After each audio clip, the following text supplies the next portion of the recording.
All right, well, this is the East Hole podcast. Oh no, it makes no sense now. No one's gonna listen to this.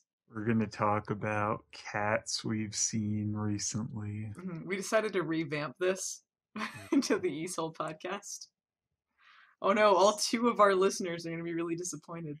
Yeah, we're watching Supernatural, but then we're like, hey, look at this stupid cat.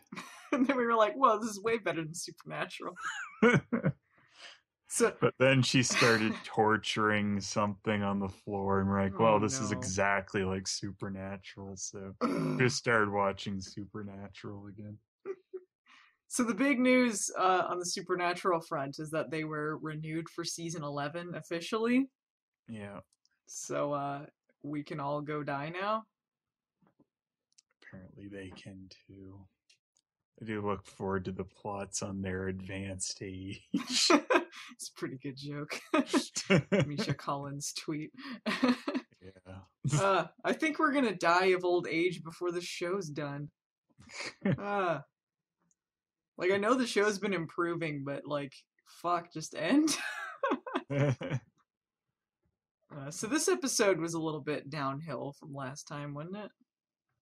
Yeah, like it's not like terrible, I guess, but I don't have a strong opinion on it. So they're sliding back into some things, is what that was. Yeah, I guess it's kind of what that felt like. Most of it had to do with stupid Megatron being back. He got out of his 3 jail cell in hell. Or in heaven. Didn't really care for that. It seemed kind of pointless. It was. They brought Metatron. Just came down and said, "I'll crush you with my bare hands." Shut up, Megatron. Oh, let's send him back up to heaven jail. And then Stardine tortured him and said, "I am the king of the Decepticons." It's not the line. I know. Alright, what's the line? Do the line. Which line? The Starscream line. Where Stardine? Yeah, Stardine. Stardine holds Megatron and goes, "Oh, how it pains me to do this!" And Megatron goes, "Wait, I still function! What a bet! Stardine!"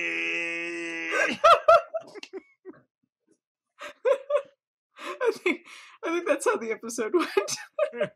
Yeah. It was really weird that it just kind of went into Transformers the movie, but that's where they went with this one. Well, they saw this really great movie called To Boldly Flee, and they decided to follow that model.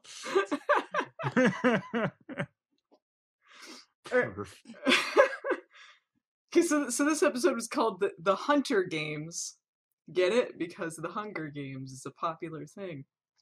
Oh, was it? I didn't even notice the title. Yeah, I don't know what this title had to do with anything, really. Yeah. I guess they didn't really have much because they didn't know how to summarize. Nothing really of significance happens. Yeah, it's like more fucking around, trying to get the mark off finally.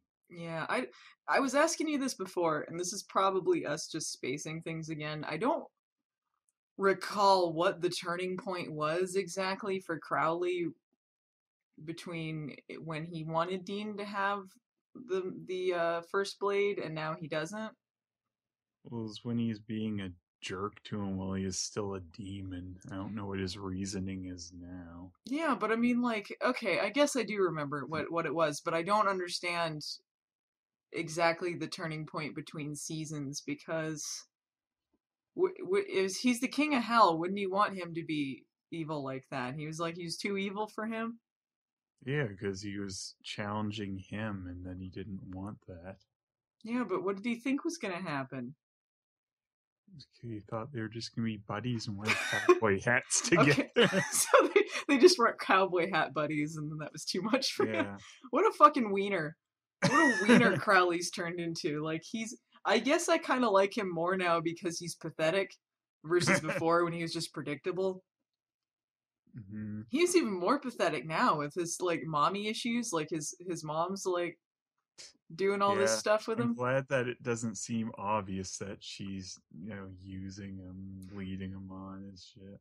Well, she made him have that dream where he was being Caesared by all the other demons, and Yeah, that was why. especially Santa. Yeah, I called it. I called it that Santa was of significance to die in this episode. Yeah.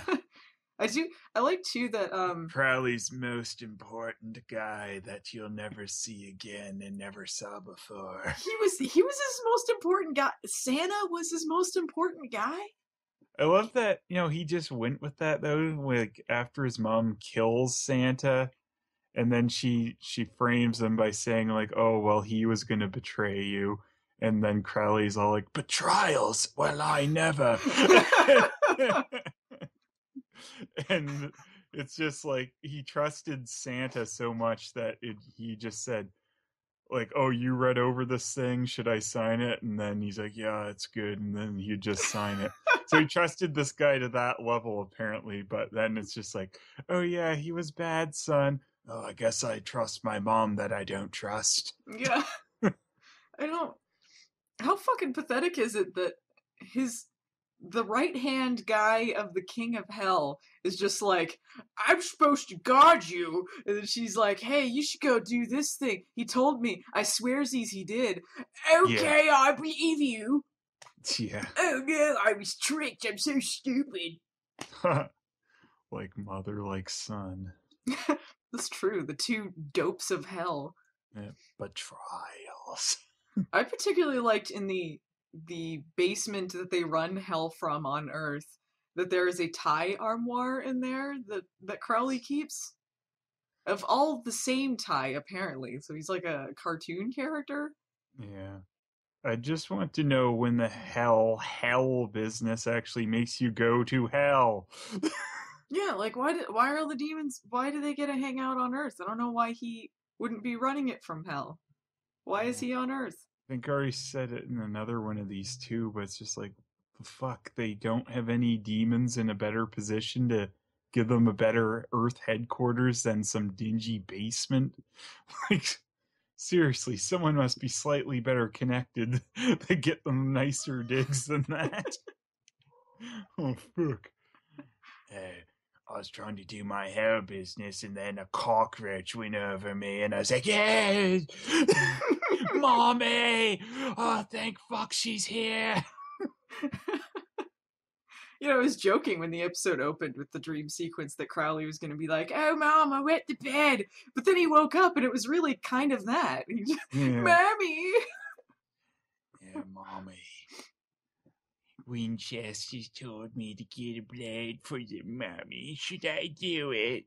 I love too, like how easy it is to just call Crowley and ask for favors now with Sam and Dean. Yeah, They're he's just just like, immediately like he apparently has nothing else to do since he can just sit around a basement and he's the king of hell, but just sits around a basement on Earth underneath the pizza shop or whatever's up there. every once in a while they gotta stop their hell business while It's Amore's playing upstairs. One day Crowley's gonna go up there and then make weird pizzas to try and lure the turtles in. They can't resist these pizzas, and then I'll betray them. Duh. I'll make weird pies and Dean will come. Crowley's weird pie shop. We're gonna go to that weird pie shop, Sammy. But Dean, it's called Crowley's Weird Pie Shop. Why would he call it Crowley's if you... Why? There's no evidence of that, Sammy. I'm gonna eat this pie now. Oh shit, I'm possessed. You already were by the back. I'm extra possessed. Oh, gotcha, yeah. He wouldn't call it Crowley's Pie Shop if Crowley really ran it. It'd just be stupid, Sammy. You never listen to me. Shut up. So they have the Metatron thing, because Lord knows we needed more of him. Mm-hmm. Fucking Metatron. They bring him back to, surprise, torture him Metatron, is that you? Here's our hint. It's gonna cost you. That's him, all right. Yeah, Metatron basically, his whole point here was get the first blade. Point over. Yeah, I love how easy it was. It's just like, oh yeah, we're just gonna take Metatron over here into the stupid into the bunker so that it can be tortured, and then Into by the the end, torture room, yeah. that's the torture room. That's what it is. It's just dedicated to Yeah, torture. it's a torture room, and then surprise, there's torture. But at least it's better than some of Supernatural's torture lately, because they play this one off like it was bad, which is better than they've done with some of the recent. To be fair, I think part of that was just because Castiel was like, I gotta return the merchandise, not Yeah, broken. but then they talked about it like it was bad after that too. That's true. That's true. So that is better than Supernatural's been treating torture lately, at least. Yeah, not much else of significance with him. It was surprisingly not as grating as I thought it would be when I saw that he was in the episode. It felt pointless. Like, oh no, like if we're gonna do this quest to get the mark off him, I would like it if it felt like we made some progression towards that at least, rather than get the thing you already knew who had, and that was as easy as a phone call. That's all they accomplished basically. Is like, oh, Crowley, can you get that blade? Okay. And he didn't even really do that. That was his mom who had Santa go get it. So well, yeah, well, he went to go get it, but then Santa had it first, but it didn't really matter. Well, that was pointless too, because she gets stupid Santa to go get the blade, and then she gets immediately caught, and so she doesn't get the blade. Crowley got it, so it was just sort of a detour in the middle of that. Yeah, but now Crowley trusts her because she stabbed his number one guy and said, well, he was bad. He was going to betray you. And like, oh, betrayals. Oh, no. I gave him all the mustache wax he wanted. And he betrayed me. He did have a magnificent mustache. He had quite impressive facial hair, I gotta say. I wish that guy had stuck around longer. He's pretty funny. Yeah. All of the like underlings, snooty number one guy. all of the underlings really suck, don't they? All of the demons they've shown have just been really pathetic. Yeah, like where are apparently the feared ones anymore? Like, oh no. Like, you remember they used to do stuff like slit people's throats, and you're like, holy fuck, dude. Now it's just sort of like, Crowley, I don't like how you're treating us. We're demons. A lot of petty infighting going on in hell. Or in the basement that they run hell from. Yeah, the main basement. The hellish basement. So, like, then you're gonna see the Italian chef come down like, are you guys still conducting hell business down here? You want a pizza pie for running to hell? Tosses his I just need to get the flour. Tosses the dough in the air, lands on Crowley's face. Wah, wah, wah. I knew it would happen living down here. It's a dangerous neighborhood. Okay, so I gotta mention this, how stupid Castiel is this episode. Mm-hmm. Okay, so they brought Claire back. Claire is still around. He's trying to kind of make amends with her due to the fact that her replacement father was slaughtered by Dean, along with several other people. So Castiel's like, I don't know how to talk to her. She doesn't want to talk to me. Hey, Dean, why don't you talk to her? I figure you're a broken individual. And they mention, yeah, remember how I murdered her replacement father? But then he's just like, I think you'll relate to her. And then he even said, he goes, well, you can tell her, like, yeah, my bad on that. Yeah, and like, And then like Sam and Castiel are talking about how they're worried that Dean's acting too calm, like he's gonna lose it, like he's covering for something.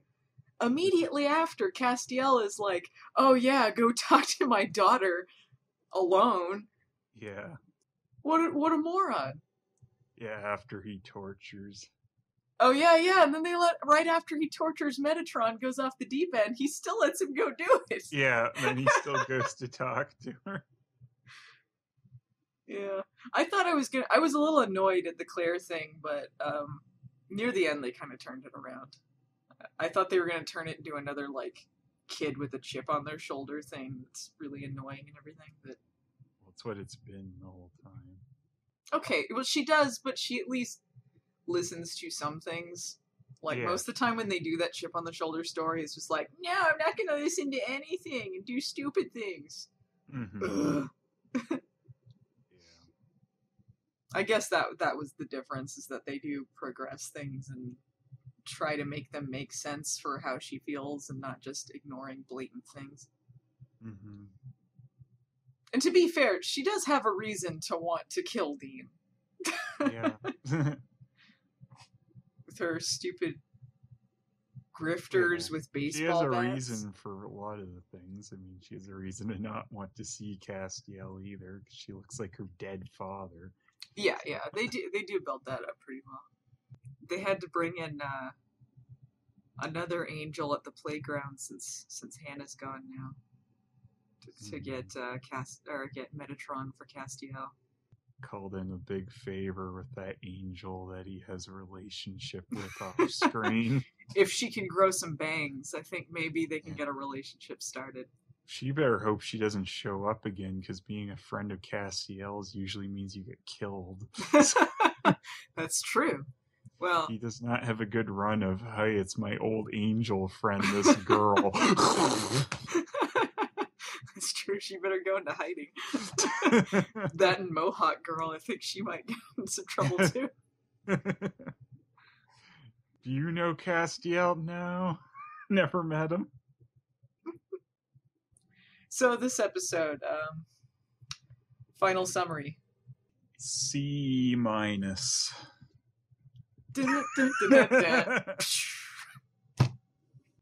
Starting